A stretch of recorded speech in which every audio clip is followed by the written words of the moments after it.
Hi Leo! Welcome po sa ating channel. Ito ang inyong Daily Gabay Tarot Reading for March 28, 2025. Please bear in mind that kung naka-resonate kayo, comment down. Kung hindi kayo naka-resonate, ibigay niyo po sa iba kasi channel reading po ito. This is for you, Leo, ngayong March 28, 2025.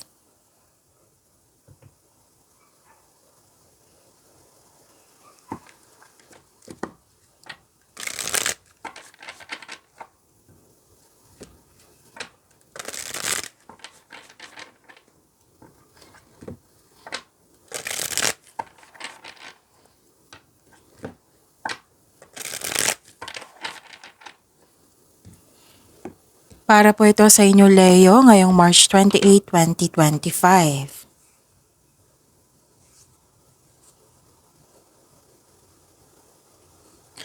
Maraming salamat po sa inyong patuloy na suporta at maraming salamat din po sa mga hindi nag-skip ng ads. Gamitin ang reading na ito bilang gabay lamang sa mga hindi pa nag-subscribe. Subscribe na po kayo at click bell notification para malaman nyo na may bago tayong video. Para sa mga gusto magpa-reading po, may lumabas dyan sa screen nyo ngayon. Panoorin nyo po at sundin ng instruction.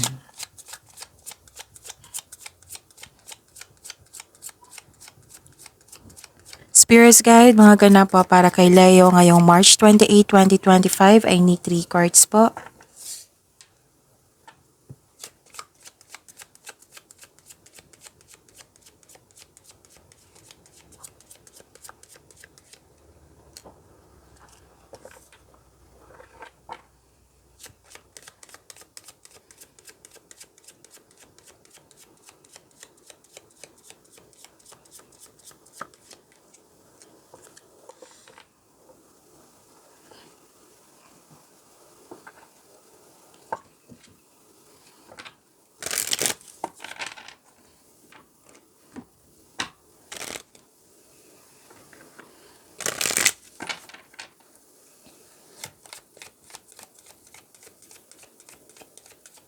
Spirits Guide, mga mensahe pa para kay Leo ngayong March 28, 2025 ay need 2 cards po.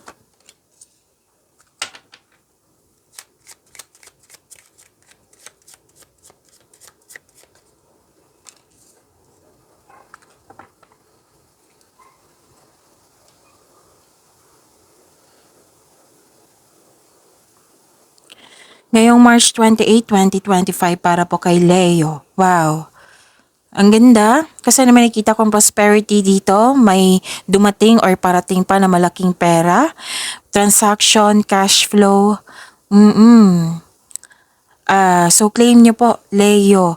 May nagbigay din ng suporta sa iyo, may authority, protection, and power.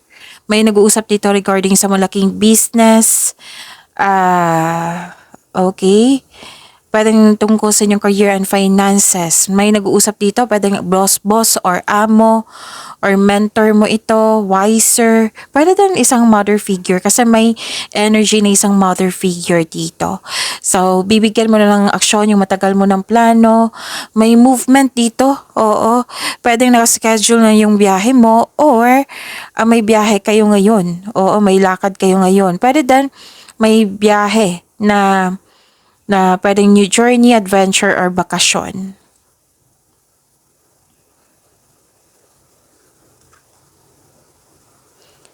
Mensahe pa para sa inyo, your dreams and desires are calling you to action. The journey begins today. So this is a clarification of your card here. Dalawang card na po nagsabi dito na may new journey. The connection to divine guidance is within you. You are divinely guided po. Claim niyo po, Leo.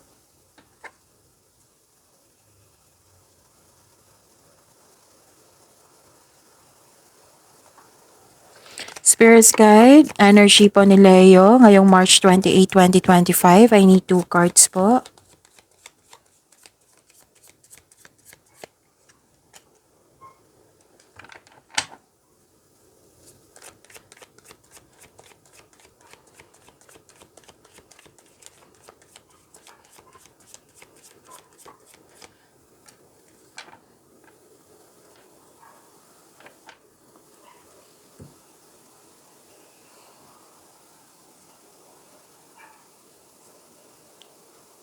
Kung may narinig kayo or may nakita kayong repeating message, meaning to say, pinupush ng cards nyo yan kasi ang ilan sa inyo hindi pa binigyan ng atensyon.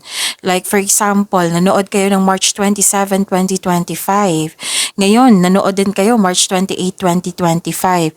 Tapos may nalaman kayo, may nakita kayo na repeating message. Yun ang ibig sabihin na pinupush ng cards nyo yan na kailangan yung bigyan ng atensyon. Kung maaari, bigyan nyo po ng solusyon at aksyon. Remember, Leo, at the end of the day, alam mo na ikaw lang ang taong may kakayahan at responsable na gumawa ng sarili mong katotohanan at kinabukasan. So ano yung energy ni Leo?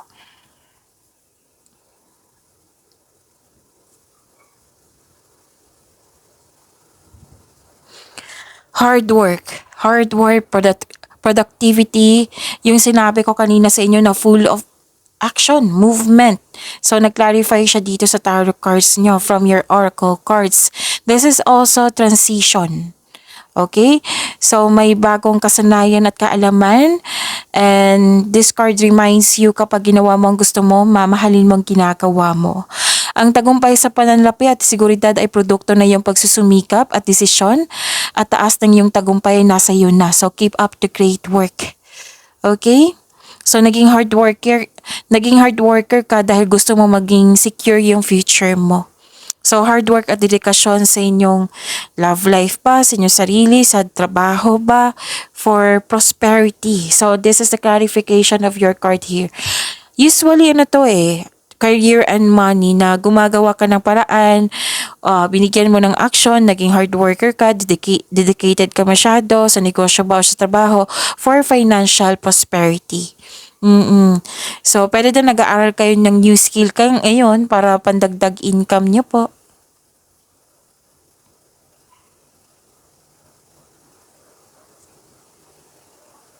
Pero sabi po ng card dito pwedeng overworking to kasi walang pahinga. Oo, walang pahinga, walang tulog. Ayaw mo rin matulog. Oo, hindi ka kampante. Parang nagtatago ka instead of facing the reality. Parang hinayaan mo ang tao na saktan ka. Pwede din nag-avoid ka ng self-reflection. So, kailangan ng time for reflection dito at lalo na yung pahinga. Kasi pagod ka stress, anxiety, kailangan niya ng tamang pahinga.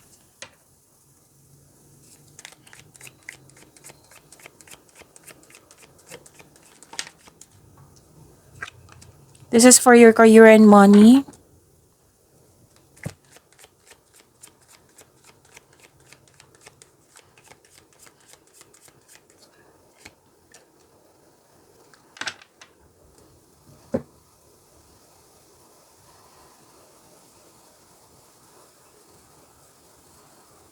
Okay, choices, future plan, isang bagong chance para sa paglago na iyong buhay, karera. Kaya movement pa rin to. Tatlong card na nagsabi dito na movement. Kaya kumilos ka na kung sa tingin mo, you're very excited dito. And please know that you are divinely guided, which is lumabas din dito sa mensahe nyo. The connection to the divine guidance is within you. Kaya pala, your dreams and desires are calling you to action. See? So, ilang beses na lumabas dito? 4 na. So, puro action. So, expect nyo na magiging busy kayo ngayon. Okay? And please know that you are divinely guided. Maaari din may magbigay ng tulong sa inyo or magbigay ng puhunan para palakihin ang iyong plano sa buhay. Yung layunin nyo para mag-level up kayo.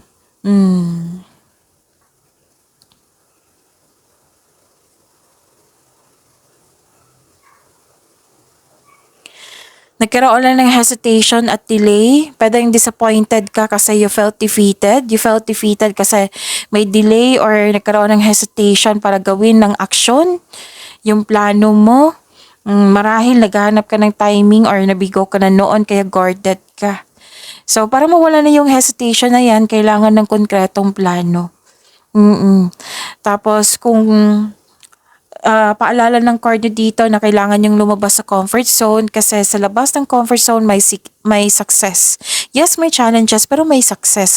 Wala pong success sa loob ng comfort zone. So pag-isipan nyo po na yan na mabuti.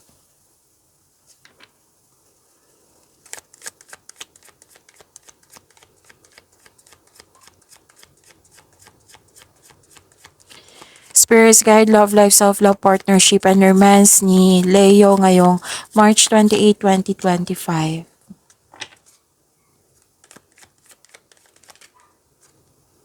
Kunin ko to ha.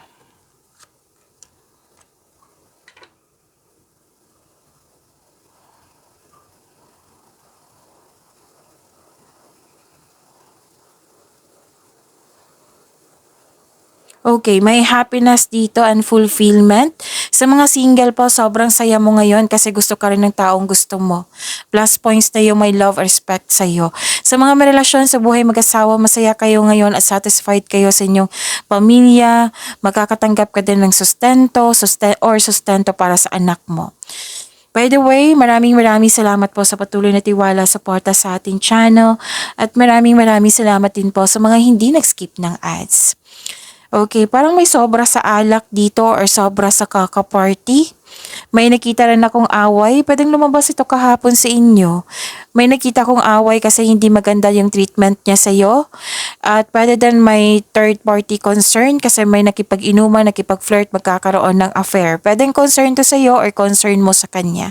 So protect your inner peace. Kailangan mong i-accept and move forward towards your goal. Okay, know your worth, protect your inner peace. Pagyamanin niyo po yung blessings binigay sa inyo. Leo, see you tomorrow. Please like, subscribe, and click po button for notification para updated po kayo sa daily tarot reading natin. Maraming salamat po.